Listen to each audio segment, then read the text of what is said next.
Welcome to the Branding Room Only podcast, where we share career stories, strategies, and lessons learned on how industry leaders and influencers have built their personal brands. Now, let's get started with the show.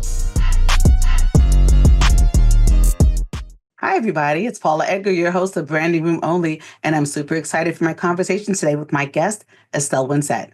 Estelle Winsett is the founder of Estelle Winsett Image Consulting.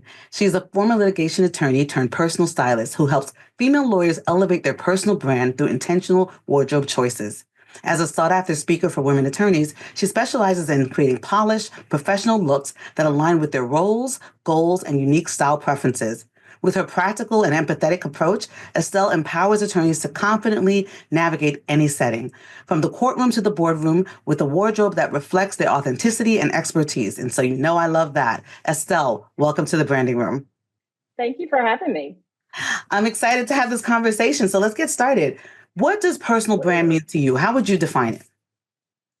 I would say personal brand is what others think about you and when you're not in the room. It's their assessment of what you represent, what's important to you, and just an overall opinion of what you stand for. I love that. So what do you stand for? How would you describe yourself in 3 words or short phrases? Oh, I know that's a tough one. I think for me, it's really about empowered women, empower women. I mean, that's really my mission and the reason that I'm doing this. And the fact that I'm a former practicing lawyer, now turned personal stylist, those are all factors, but the end goal is really about lifting up other women who are strong and powerful women, but maybe they're not standing in their power. And so my goal when working with women is to help them see that they can command any room they walk in. And style is such an easy and quick vehicle that I love using that as a tool. I love hearing that because it's true. I mean, I think obviously what we're doing aligns because I love talking about personal branding and it's my passion. And I see it so much where you see somebody who's got the goods, but they just are not showing the goods. And so I'm excited to talk about that. Do you have a favorite quote or motto? Yes, I was thinking of it when I was in high school. Actually, the quote that I used in my senior yearbook actually still really rings true for me today. And it's an E.E. Cummings quote, and I'm probably going to butcher it, but the gist of it is to be yourself in a world that's constantly fighting to make you someone else means to fight the hardest battle and never stop fighting. Oh, that taps right into that authenticity, but which is, I love that. We'll make sure we get the actual quote for the show notes. No worry. Right. So do you have a hype song? So this is a song that when they're going to get full Estelle in the room, this is what's playing in your head. Or if you're having a bad day, what song is playing? And it can be the same song or a different one. I think it might be the same. It's Demi Lovato's Confidence.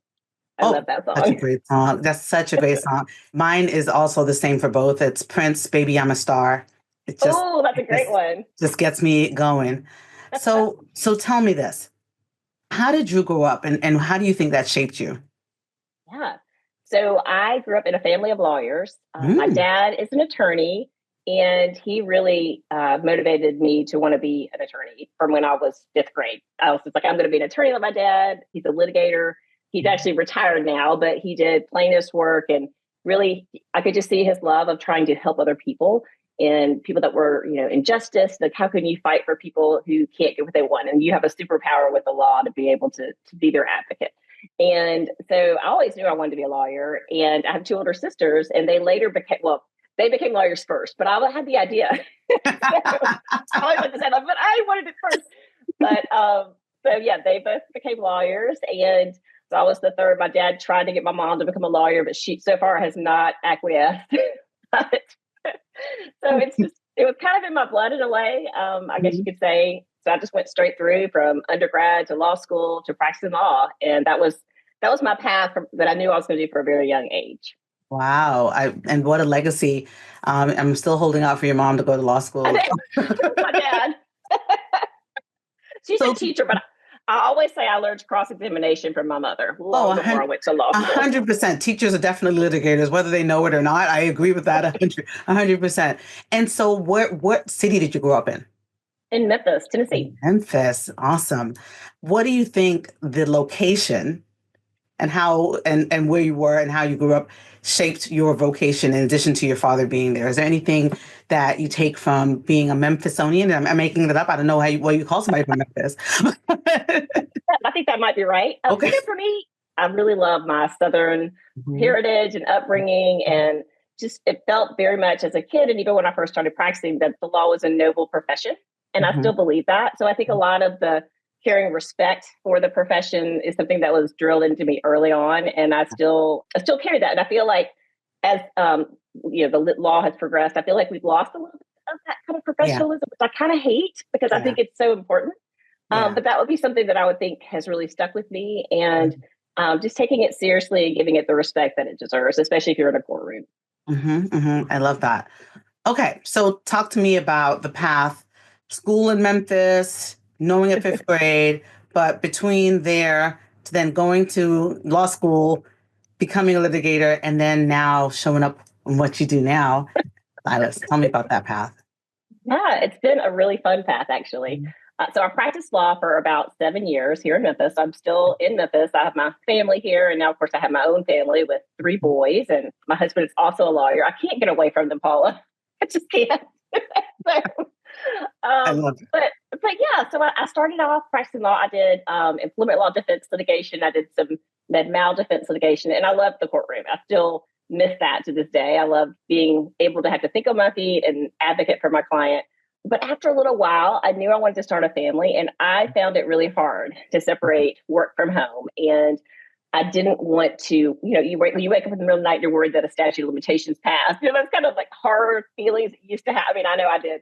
And I just really, and I think now actually had the coaching been around in a more present way when I was practicing law, who knows, I might have still been practicing, because I think now that I love getting coached and I love coaching other people, and I think it's such a great tool.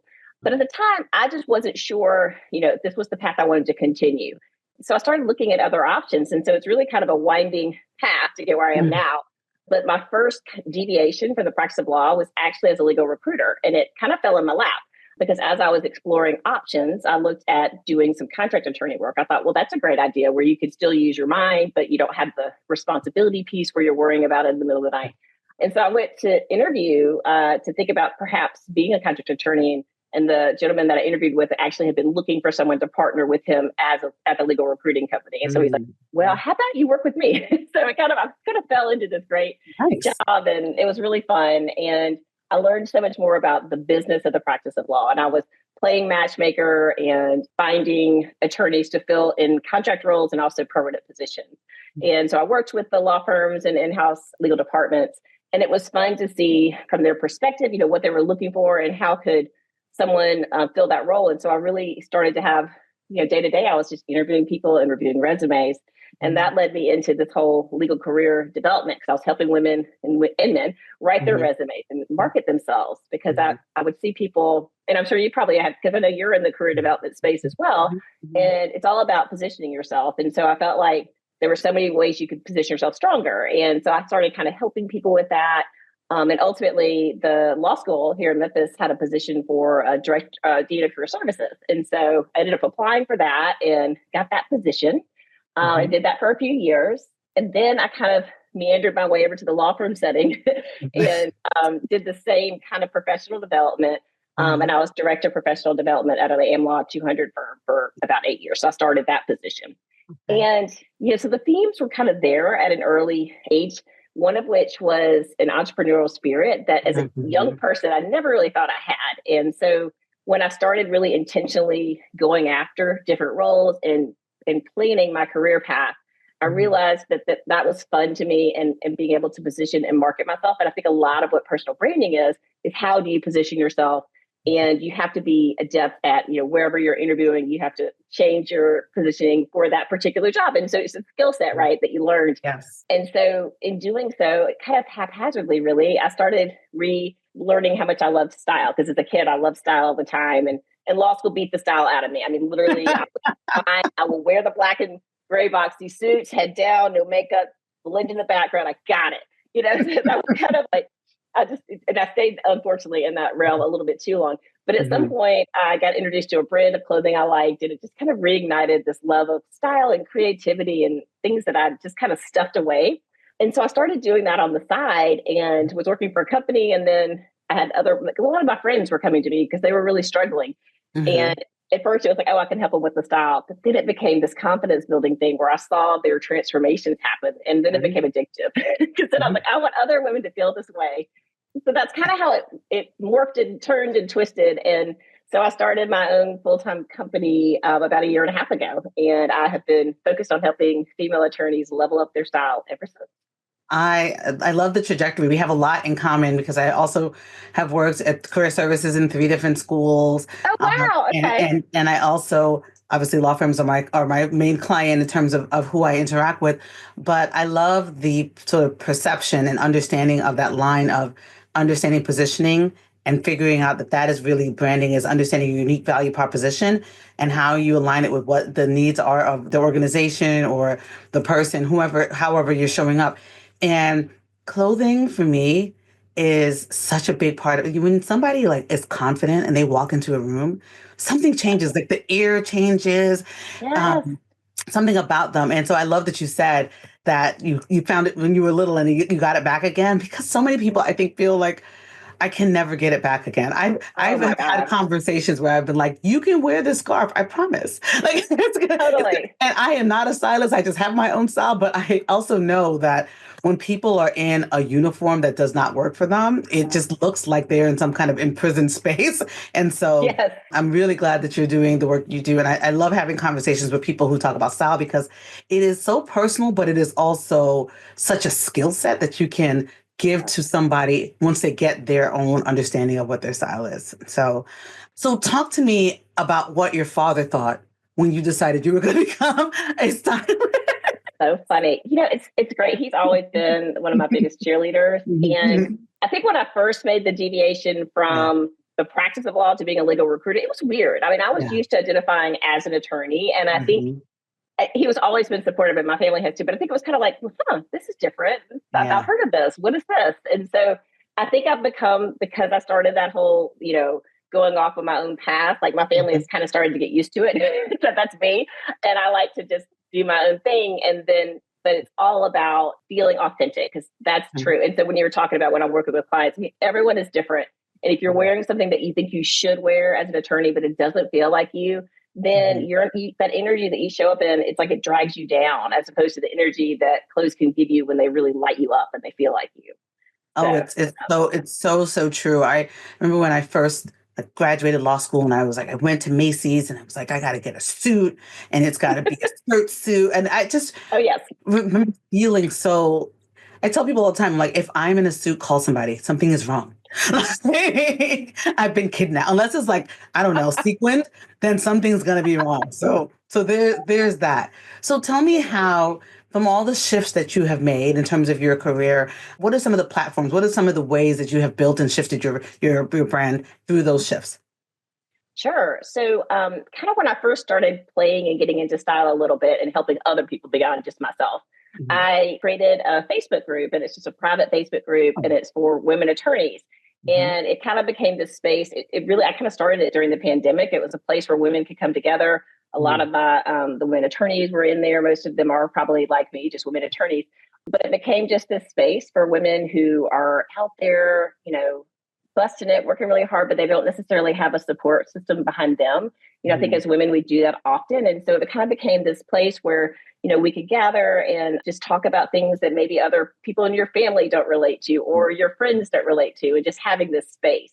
So that became kind of this really fun platform that I started to grow. And now we have over 2,000 women in there. And it's really, really fun. And I've done different things. Like sometimes I'll do Facebook Lives in there, and Yes. other times I'll host closet cleanse challenges and things like that. And Oh. it's been a really fun way. And it really was kind of, for me, it was my first venue of really Mhm. putting content out on a regular basis. And so I Mhm. focused a lot on education and Yeah. teaching people things.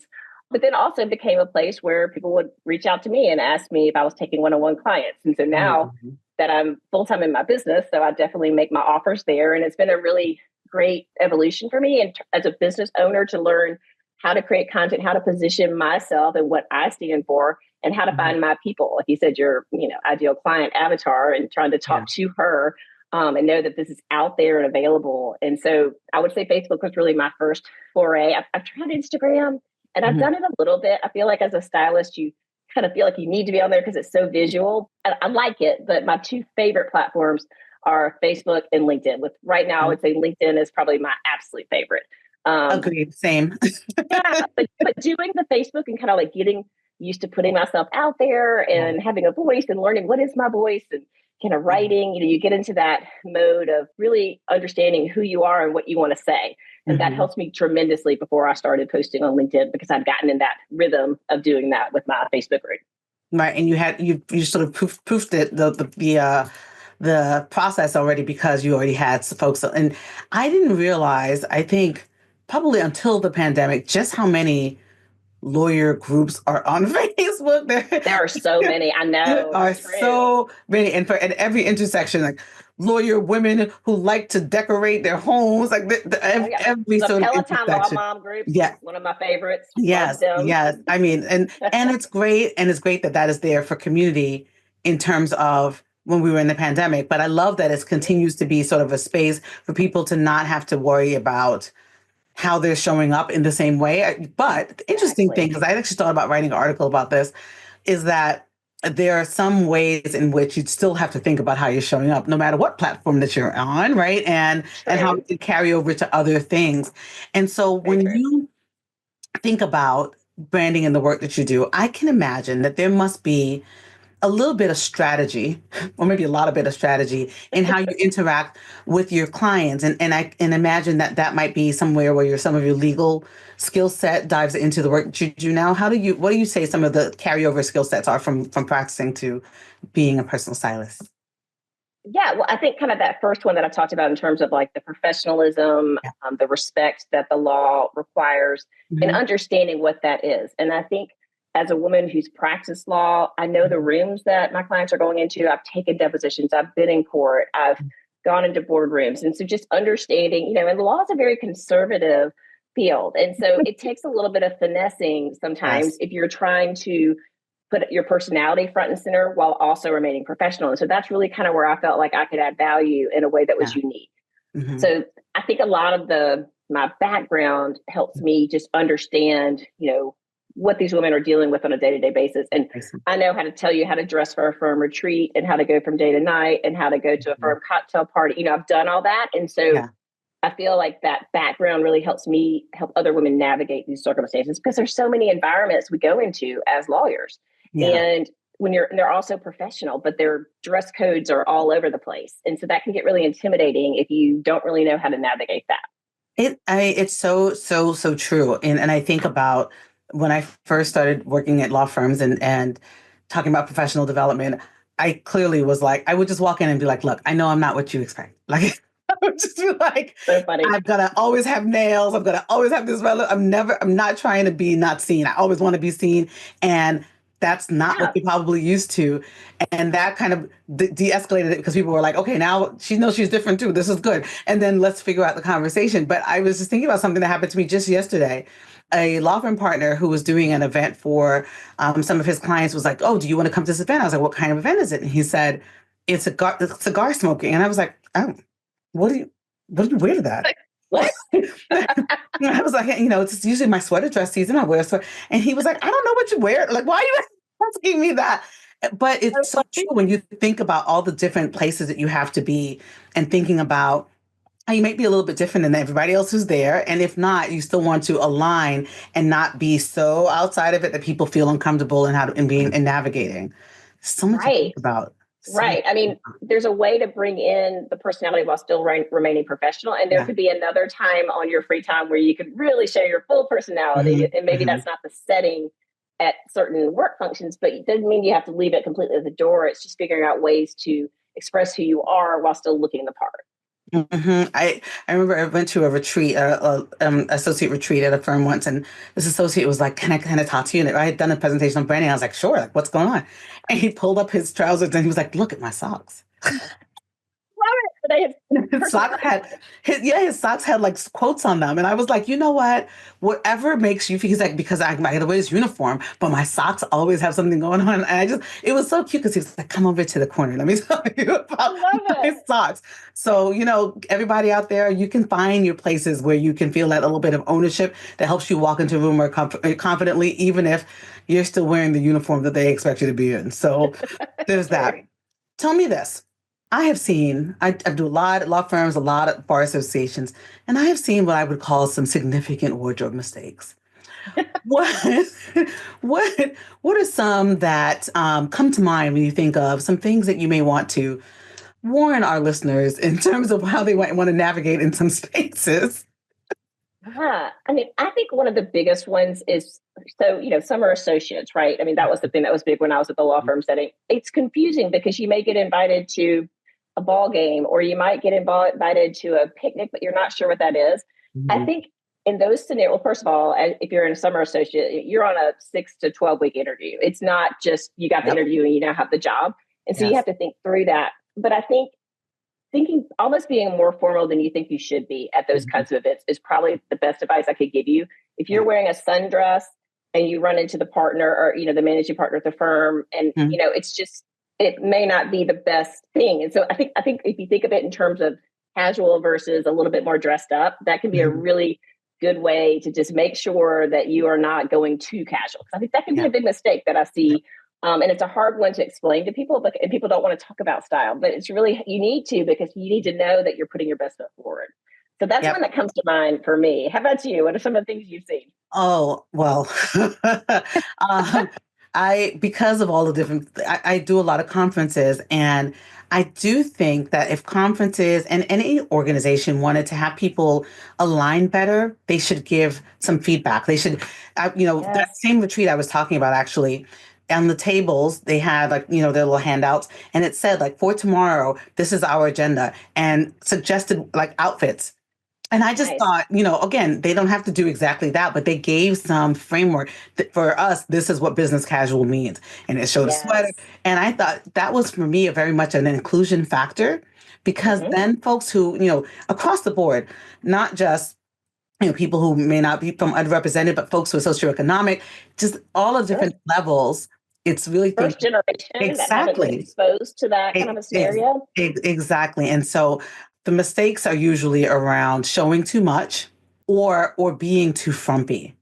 And the frumpy thing I see across gender, Yeah. where the clothes don't fit and you kind of just look like a sad sack. Like my mom used to say, you look like a sad sack, where the clothes are wearing you. And post pandemic, Yes. I saw a lot of folks who came out either 20 pounds lighter or 20 pounds heavier, and their clothes they weren't fitting properly. And it was really hard for Yes. them to kind of figure out what their new style was because we were used to being in these squares versus, you know, Yes. in person. But I think it's getting better now. I would say the most mistakes is not knowing how to, as you were mentioning, align with the space that you're in, the culture that you're in, and it shifts Yes. all different law firms, all different spaces have different cultures.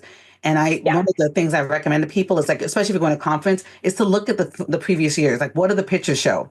Right? What It's a great kinds of step. things are you seeing? So, Mhm. yes, yes. So, what do you think in terms of top tips for women attorneys? What are some of the things you tell them to make sure that their personal and professional brand and their wardrobe align to be their best selves? What are some of those tips? Well, I think the first one is what you just touched on, which is fit. I always say fit is more important than the price of the garment. If something fits Mm-hmm. you well, that is going to be more of a mark of, I think, style than if it's the most expensive thing you could find, in the store, because that doesn't necessarily equate to either style or professionalism. And so I think if you got something that you buy the best quality you can afford, that's what I always say. But even just going to the tailor, and I know people loathe going to the tailor, but you would be surprised how just $10 here for a hem, or maybe $20 to take something in or out, the difference it makes is huge. And not only does it just look better, but if you think about it, it shows that you have attention to detail. It shows that you put some thought into it. So you're probably someone that is not going to be sloppy when you're doing your work for someone else. And so it's all of these characteristics that actually are displayed that actually apply to your work as an associate or a summer associate. That's a really good point that I don't think people think about enough. How you take care of yourself is usually aligned with the work product that you should, right? Because if you think of yourself as your first assignment, right, then Yes. people can expect from you that similar consistency. I think that that is true. I remember I saw, I live in a neighborhood. There was a lot of lawyers in my neighborhood. And so I tell my husband, I'm like, I'm never going outside without makeup. Like, I can't be seen. But one time You I can't went, have an accidental meeting with all right, someone. just in case. Well, this is what happened. I went to the supermarket and the attorney general was in the supermarket. And I was like, Wow. but I was wearing like a sweatsuit. And unless you see me at home, I'm usually in a dress. I'm usually like, that's my outfit. And so she was like, oh, and I was like, oh. You're like, oh, please, please don't look at But, me. it was funny because, it wasn't like oh my gosh, but she felt, I think, relieved because I'm not always like when, at the time. Yeah, she's like, oh, thank goodness. But I laughed, and so did her security, where they were like, what was that? But if you have that consistency, it can be helpful, especially if you have an off day, right? Yes. If you're not consistent, people will give you a break if you have been very thoughtful and consistent about what your work product is and how you show up, right? Yeah. Yeah. And from a branding perspective, Mhm. consistency is what builds trust. If you Mhm. show up in Mhm. the same style and you're not, like I think one thing I talk about with branding and coming up with your style preferences is Mhm. if you say one day you show up like Kate Middleton and the next day you show up as some kind of edgy person, then Mhm. no one's going to know what to expect from you, but they're going to feel something's off and there's going to be this Mhm. distrust and they Yep. can't really put their finger on it. But it's that know your lane, like figure out what that is and then stay Yeah. consistent so that people know what to expect. So, I mean, that's interesting because I have never thought about sort of, I thought about putting together like a style icon, but Mhm. sort of a mismatch as opposed to like a person. But I think it does make sense to think I'm X type person. And I'm why, because then when you're veering off on purpose Yes. versus, right. And yeah, I would say I got to think like, who's my person? Yeah. Well, exactly. And having Yeah. style icons, most of Yeah. them are celebrities or Yep. people who have stylists. And so they're going to dress very well and in a consistent way. And so you Yes. can get Yes. inspiration from them. But Mhm. also, you can be this blend of different style types because Yes. everyone's unique. But just figuring what that is for you, and you evolve over time, and your style preferences, your style should evolve with the level of expertise you have. And so, I think it's really important to every 5 or so years to reevaluate. I mean, let's not let that go past. I want to focus on that. Okay, That your sure. style should evolve as you evolve professionally. It's true. It's sort of That's like so when they true. say you dress for the role that you want and dress Yes. in the role that you're in. You Yes. know, so I find that people are less strict with their style as they elevate.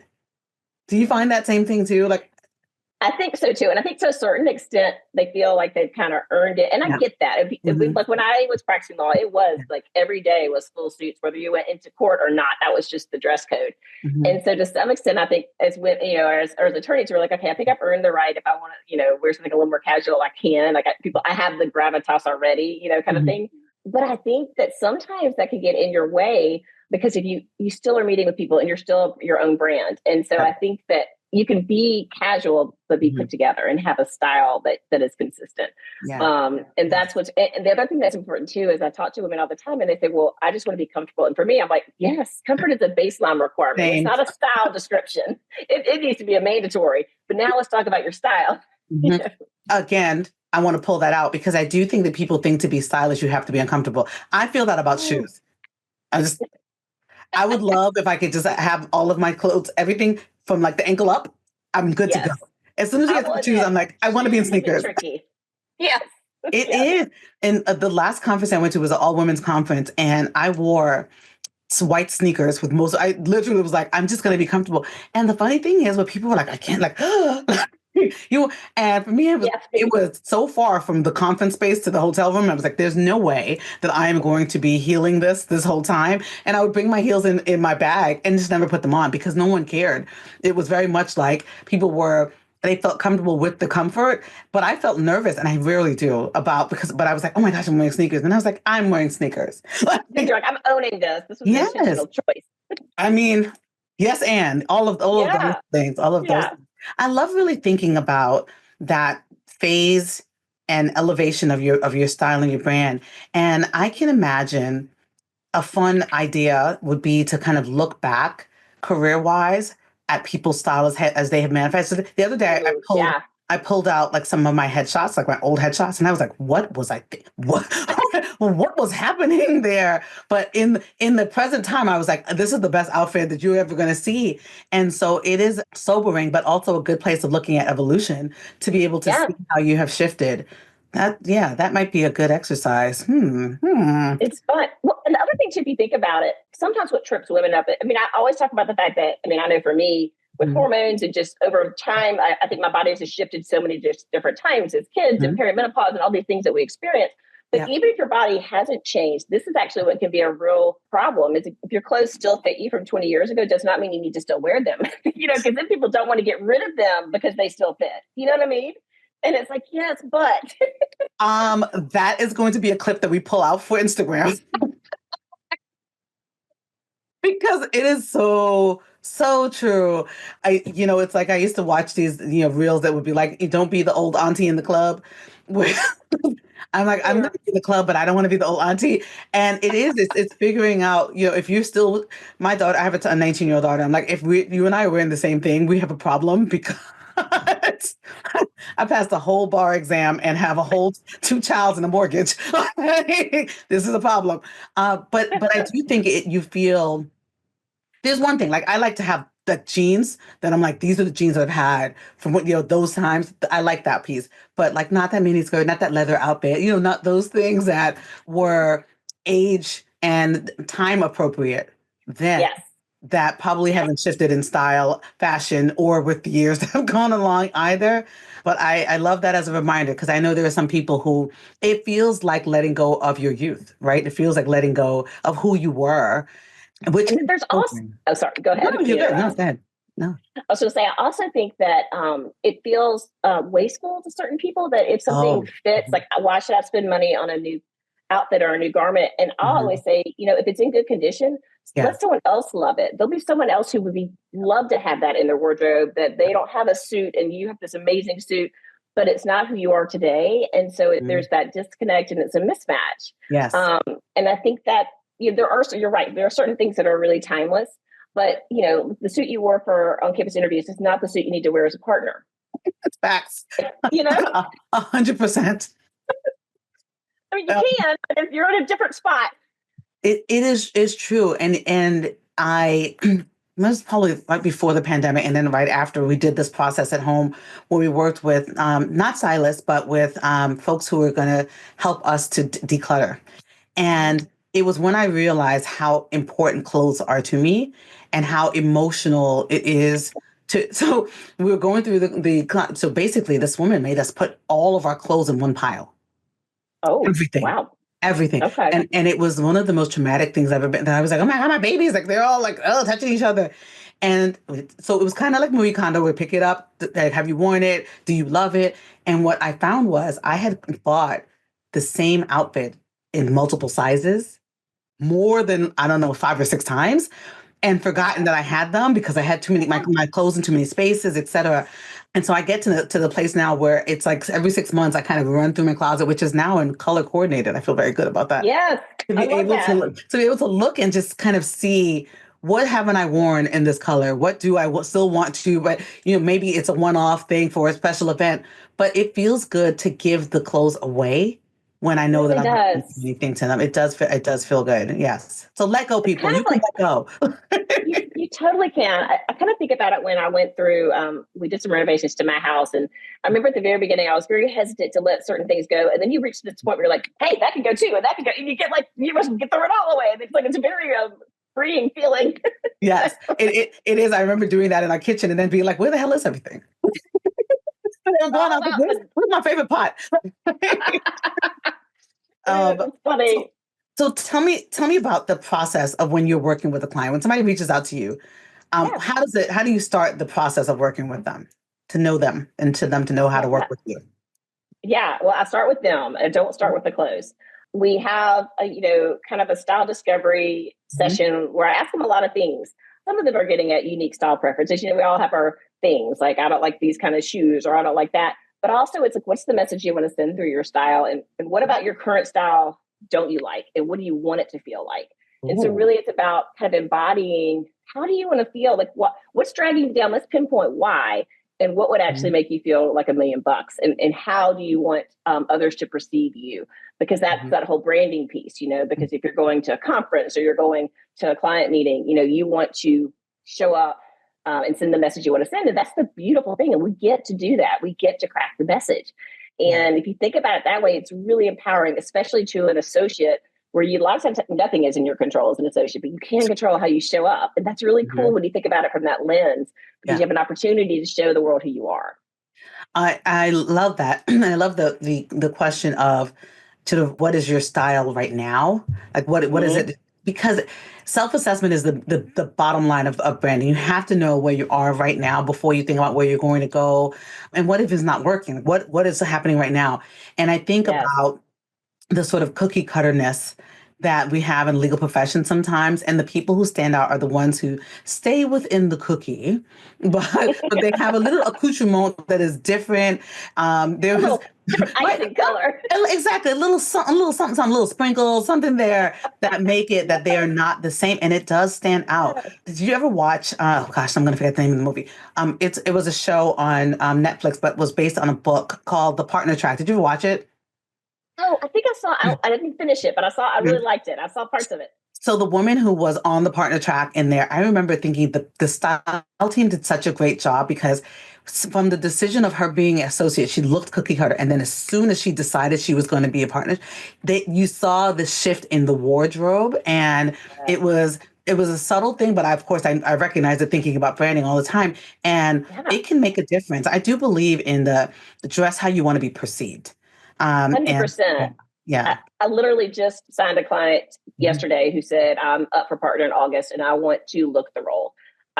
We're going in the office more because I don't have to, but I know if I want the vote and I need to be in the office more, and I want to feel confident, still not super dressed to the Yes. nines. But I want to feel good about myself, and that I'm taking this seriously. So much of it is you want to look like you put some thought into it. There's something about that shows others you're prepared. Hmm. And I get this probably irrationally angry when I feel like people don't put thought into it.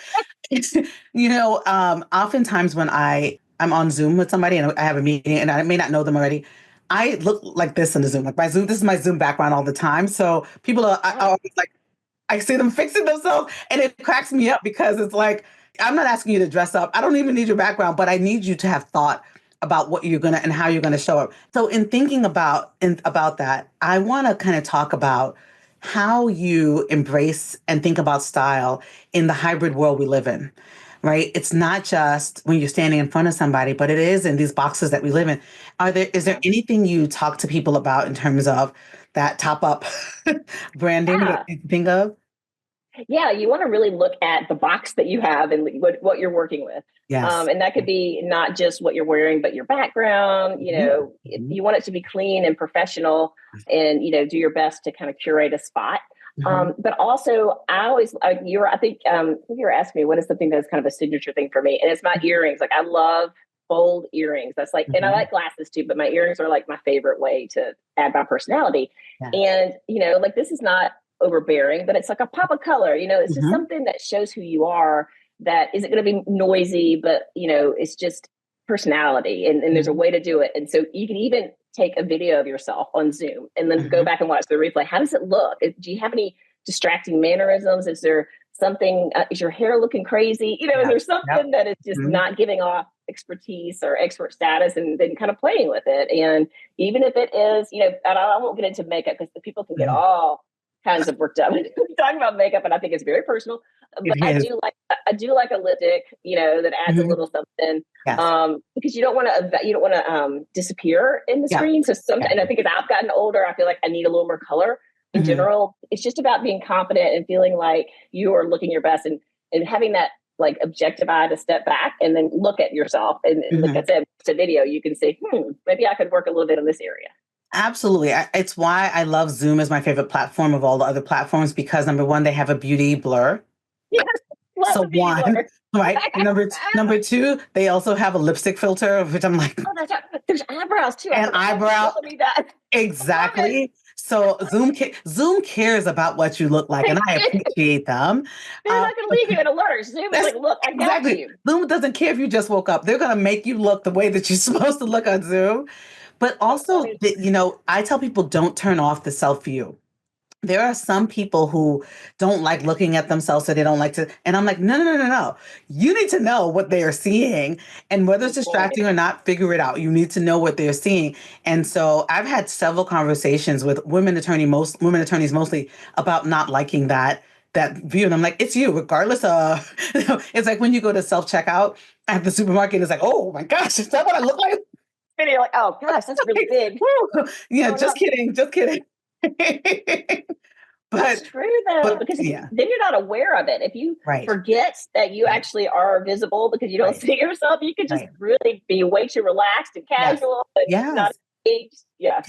People do what I call the lean back, right? So then they get really comfortable, and I'm like, whoa, whoa. Well, and I've had partners who talk to me about associates who they say they don't care because they're not sitting up and squaring up in the Zoom box. And again, it's all about perception. Yeah. And so you do. And one of my favorite things during the pandemic was work robe. Do you know what work robe is? Ooh. So work robe was a robe, but it looked like a dress from the top. No. I had three Oh of my them. gosh. It That was a is wrap robe. fabulous. And my favorite thing was like, they don't know I'm in a robe. I'm in a robe, yeah. So funny. I It love was it. the best invention ever. I was like, the pandemic people are really out here thinking because I would be sitting in my robe like, ha ha ha, I'm in my I robe. bet you that was a woman that came up with that. I mean, well, right, exactly that. And so all of those things are important. I'm bringing them up and asking you that from the style perspective because I think people sometimes only prioritize how they show up when they're in front of somebody, but remembering that you're making a mark, and people are perceiving you no matter what platform you're on, and if you're in person or not. Absolutely. So, well, I want to talk to you about something very important to me. What do you Yes. do for fun? I think I may have mentioned when we first got on that I just come back from Miami. I have a posse of girls that we like to travel together. And I tell you what, I don't think I could do life without it. It's just wonderful. And it's not, every weekend, although that'd be nice, but, at least like a couple of times a year, if I get my college girlfriends, I'm getting together with at the end of the month. And then the girlfriends that I was just with, are women attorneys, and we've gone through so many different stages. We've done these trips and gatherings for 4 years, and we just know each other. And so we have a blend of you can relax, but then you can also brainstorm and ask business questions to each other, and Mhm. it's just this perfect group. But it's fun, and we love Miami and the beach, especially now with it being cold here in Memphis. Yes. So I think for me, travel is probably my favorite fun activity. Same. I love it. I love an airplane and I love a beach. Yes. So same with that. So I ask the following two questions to every person on my podcast. The first one is this. Okay. What is the authentic aspect of your personal brand that you will never compromise on? I think it's in empowering women. I think that is so important to me, and it's really the through line in everything I've done. And you can't tell me otherwise. I'm going to tell women to take up the space as long as I can breathe. I love that, and I love that. That's also how you started the conversation too, right? Empowering women, and I love that's a great circular experience. Speaking of experiences, branding room only Yes. is a play on the term standing room only because Okay. I am clever. So, so tell me this: what is an experience, a magic about Estelle that people are going to be in a room with no seats left to experience about you? I think that you can be powerful and confident and fun together. I am not going to be stuffy. I'm going to make you laugh. You're going to have fun. Mhm. And there's nothing wrong with that. I think maybe one of my superpowers is just being your biggest advocate and cheerleader Mhm. and making something that may seem tough to you actually a pleasant experience. And then Mhm. you actually enjoy yourself more because life is too short to take yourself too seriously. I think that's a big part of me. Oh, life is definitely too short to deal with foolishness and to take yourself too seriously. I love that. So, Sel, tell everybody how they can stay in touch with you and connect to your work and your brand. Yeah, I would say I'm probably most present on LinkedIn. So I'll make sure I have my LinkedIn profile for you. Of course, I welcome any woman to join my female Facebook group. It's a lot of fun. So I'll give you the link to that too. And then, I've got a website in different places. I have been doing speaking. So that's another thing that if you're interested in your organization, I've got that on my LinkedIn profile too. Fantastic. This has been a wonderful conversation. Everybody, tell that woman attorney you know who needs to think about this to listen to this episode, and that one who's looking to elevate to listen to this episode, and that dude who wants to wear fancy socks to listen to this episode. Yes. And everybody, as always, stand by your brand. Estelle, thank you for being on my podcast. I appreciate the conversation, and you're welcome back anytime to talk about whatever you'd like. Thanks so much. Thank you. This was so much fun. Same.